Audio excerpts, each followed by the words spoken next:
श्रीरामचन्द्राय आसां विहाय परिहृत्य परस्य निन्दां पापे रतिं च सुनिवार्य मनः समाधौ आदाय हृत्कमलमध्यगतं परेशं वाराणसीपुरपतिं भज विश्वनाथं वाराणसीपुरपतिं भज विश्वनाथं वाराणसीपुरपतिं भज विश्वनाथं। आज हम सभी लोग यहाँ व्यासपुर में एकत्रित हैं। इसके मूल में कारण यही है कि माघ के मास में व्यास काशी में एक यात्रा जरूर करनी है। काशी में यात्राओं की बहुत महिमा है।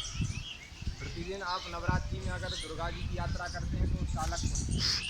प्रतिदिन अगर विश्वनाथ जी की यात्रा करते हैं तो उसका अलग पुण्य है। और प्रति मास में भी भिन्न भिन्न क्षेत्रों की यात्राएं हैं। जैसे पौष मास में भगवती श्री पराम्बा सीता जी ने काशी की अंतर्ग्रही परिक्रमा की थी जो 25 किलोमीटर थी।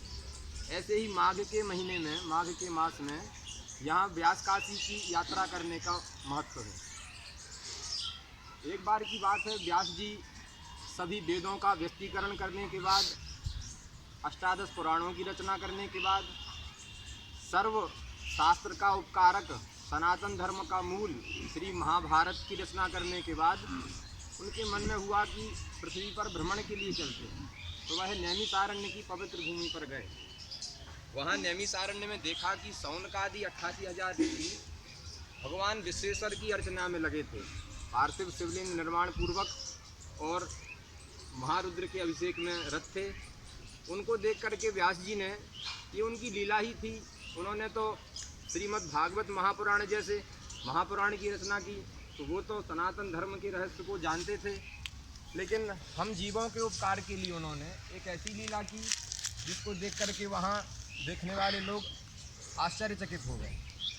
व्यास जी ने अभिषेक में रत उन ऋषियों की ओर इशारा करते हुए कहा, तर्जनी का निर्देश करते हुए कहा कि संपूर्ण पृथ्वी पर यदि कोई देवता अर्चन करने के योग्य हैं, पूजन करने के योग्य हैं, तो वह हैं भगवान विष्णु। अतः भगवान बिंदु माधव, भगवान श्री कृष्ण, भगवान श्री राम जो भगवान विष्णु के ही अवतार हैं, इनकी ही पूजा करनी चाहिए और इनके पूजन के उपरांत ही किसी अन्य देव का पूजन करना चाहिए। इनके पूजन के बिना अगर अन्य देवताओं का पूजन किया जाता है तो उस मनुष्य को, उस जीव को कोई फल नहीं मिलता है और वह नरक का ही गामी होता है। ऐसा सुनकर शौनकादि ऋषियों को कष्ट हुआ, लेकिन उन्होंने कहा कि यद्यपि आपने वेद का व्यस्तीकरण किया है, आप सनातन धर्म के मूल हैं, आपने सनातन धर्म का प्राकट्य किया है, फिर भी अगर ऐसी आपको ऐसी धारणा है तो आप काशी जाइए और काशी में जाकर के भगवान विश्वेश्वर का दर्शन करें, पूजन करें, तब आपको उनकी महिमा का ज्ञान होगा। पर श्री व्यास जी तो हरि भक्ति वासना वासित अंतःकरण विशिष्ट थे, इसीलिए व्यास जी यहाँ भी आए और यहाँ आकर के वो पंचनद का जहाँ समाहार है, पंचगंगा घाट, वहीं पंचगंगा घाट पर उन्होंने गंगा स्नान किया। नित्य कृत्य करने के बाद अपने परम आराध्य भगवान बिंदु माधव का गंगा में खड़े होकर के ही स्मरण कर रहे थे और स्मरण करते करते जब स्नान का कृत्य समापन की ओर था तो दोनों भुजाओं को उठा करके और अपने आराध्य बिंदु माधव का स्मरण किया तो ऐसे हाथ ऐसे ही रह गए, हाथ स्तब्ध हो गए। उनको अनुभव हुआ कि हमारा शरीर स्तब्ध हो गया और देखा सामने, आँखों के सामने उनके आराध्य प्रकट हो गए भगवान बिंदु माधव, जो ऊपर थे। पंचगंगा घाट नीचे है और ऊपर बिंदु माधव हैं, लेकिन वो सामने उनके दर्शन कर रहे थे। और भगवान बिंदु माधव ने कहा कि यह काशीपुराधीश्वर जो विश्वेश्वर हैं, इनकी आराधना करके ही हम इस पृथ्वी पर रह रहे हैं, और हम अगर ये विश्वनाथ ना हो तब तो हम भीतिपूर्वक रहेंगे। अतः हम यदि स्वतंत्र रूप से इस काशीपुरी में वास कर रहे हैं, या कोई भी देवता इस संपूर्ण पृथ्वी पर वास करने वाले मनुष्यों की मूल में भगवान विश्वेश्वर श्री भूतबावन विश्वनाथ ही हैं, अतः उनकी आराधना जरूर करनी चाहिए।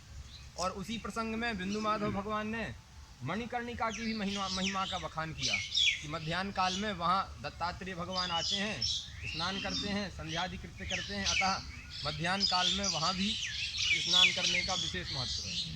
उनकी आज्ञा पा करके, अपने आराध्य की आज्ञा पा करके, और व्यास जी अब विश्वेश्वर की ओर बढ़े। वहाँ मध्याह्न काल में मणिकर्णिका स्नान किया और भगवान विश्वेश्वर का दर्शन किया, अर्चन किया। तदनंतर वहाँ पास में जो क्षेत्र है कर्णघंटा, कर्णघंटा में गए और वहीं निवास करने लगे। उनकी शिष्य मंडली भी वहाँ उपस्थित हुई और कर्णघंटा में ही उन्होंने श्री व्यासेश्वर शिवलिंग की स्थापना की, जो कि स्वयंभू शिवलिंग है और उनका नाम है श्री व्यासेश्वर शिवलिंग। उनकी स्थापना की, उनका अर्चन किया, सब शिष्यों सहित वहाँ दिव्य अभिषेक हुआ। वहाँ भगवान विश्वनाथ प्रकट हुए और उन्होंने कहा कि इस घंटाकर्ण तीर्थ में स्नान करके और व्यासेश्वर शिवलिंग का एक बार जो मनुष्य अर्चन कर दे, वो कहीं भी मरे, यत्र कुत्रापि मृतः स्यात्, काशी मरण फलम लभेत, वो काशी मरण के फल का लाभ मिलता है उसको। ऐसे श्री घंटाकर्ण की महिमा है। तो व्यास जी भी भगवान विश्वनाथ की आराधना में संलग्न हो गए थे, लेकिन उनके मन में ये बात जरूर थी कि काशी में भी अन्य तीर्थों की अपेक्षा जो विश्वेश्वर शिवलिंग है और जो मणिकर्णिका तीर्थ है, जहाँ श्री चक्र पुष्करणी कुंड है, इसकी अत्यंत महिमा है। ये उनकी भावना रहती थी। अन्य क्षेत्रों में जाते थे, लेकिन फिर भी काशी की अन्य भूमि की अपेक्षा मणिकर्णिका और भगवान विश्वनाथ इनके प्रति विशेष निष्ठा रखते थे।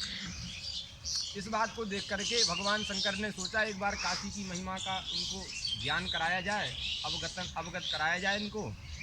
तो भगवान विश्वनाथ ने अन्नपूर्णा जी से कहा कि आप इनकी जिज्ञासा करिए। जिज्ञासा करिए का तात्पर्य इनकी परीक्षा लीजिए। तो अन्नपूर्णा जी कैसे परीक्षा लें? प्रतिदिन की भांति व्यास जी अपने शिष्यों के समेत काशी में गए और भिक्षाटन के लिए बढ़े, लेकिन उस दिन उनको भिक्षा नहीं मिली। जब भिक्षा नहीं मिली तो एक दिन की बात थी, कोई बात नहीं। सायंकाल होते ही अपने आश्रम की ओर लौटे, शयन आदि करके प्रातः कृत्य करने के बाद फिर भिक्षाटन के लिए आगे गए। तो फिर पूरी काशी में जहाँ संभव था वहाँ भ्रमण किया, फिर भी भिक्षा नहीं मिली।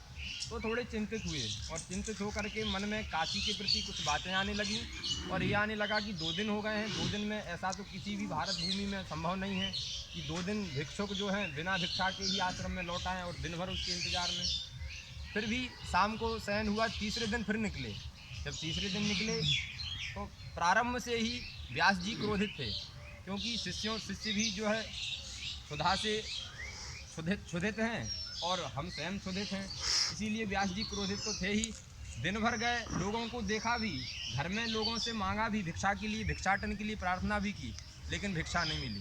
तो क्रोधित तो थे ही। शाम को जा रहे थे, यति महर्षि अपने शिष्यों को उपदेश कर रहे थे, उसमें मणिकर्णिका स्नान की महिमा, आनंद कानन की महिमा, काशी की महिमा, काशी निवासियों की महिमा, गंगा की महिमा, ये सब महिमा का बखान कर रहे थे।